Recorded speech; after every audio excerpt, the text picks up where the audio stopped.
A restaurant in Waikiki. You love Hawaii, I don't love you? Hawaii, yeah. Could be in hot water for the fine print on their menu. It discusses a mandatory 15% tip for parties of 6 or more. No problem there, right? A lot of restaurants do that.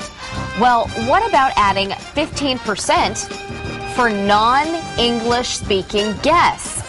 A restaurant spokesman told the ABC affiliate in Hawaii 99% of its customers are tourists and that a good number of them don't speak English. They say a lot of these non-English customers, or English-speaking customers rather, come from countries that don't tip by custom. They don't understand this, so that it's necessary to tack on the gratuity.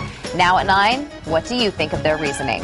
Not okay. Not okay. I mean, listen, you can't do this. What are they going to give them a spelling test before they actually order? I mean, it's ridiculous. If you want to impose a 15% gratuity requirement on every table, go ahead. But you can't say those who don't speak English have to pay a non-English speaking tax, basically. You know, and a lot of these restaurants, they'll have a plaque and they'll have it in different, they'll have it in English, they'll have it in Japanese, they'll have it in Chinese. You know, whatever it is that they want to get across, you know, please tip accordingly, or whatever that they want their patrons to know. Well, then go to those restaurants. Go to those restaurants. If you don't like this restaurant, don't go there. Well, the whole point behind a tip is to decide how much you want to add onto the bill as an incentive for saying thank you for the great service. Right, because you're not paying for the food. I mean, you're paying for the food, but the tip is paying for the service. So our question is, do you think it's fair? Greg says, C. Daniel Roebuck says, this is America. Learn our language already. Michael Todd writes, that's just being greedy. They should be boycotted. Yeah, I don't agree with that. I think they should put up, again, a placard in different languages that explains our customs.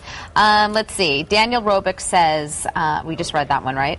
Yeah, that's all right. Let me Give me back. jump in here and read another one. Okay. Becky writes, at first I thought there should be no reason for that. Then I read the reasoning, and I understand why they would do it. Kelsey Lomelli Denmeyer says the restaurant is a private business, so they can do and print whatever they want in regards to the menu.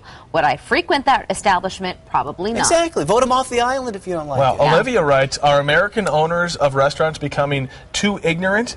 Maybe the Mexican restaurant should just refuse to service them. Interesting. And, Ted Sandy points out, and this is someone who has experience in this area. He says Waikiki is seriously hurting. We just sold our timeshare there, even though it's paid 2 years in advance, all due to the bad economy. Wow. You know, those servers make a living off of their tips. That's true. We forget a gallon of milk out there is a lot more expensive than it is here. Absolutely. Cost of living is very high.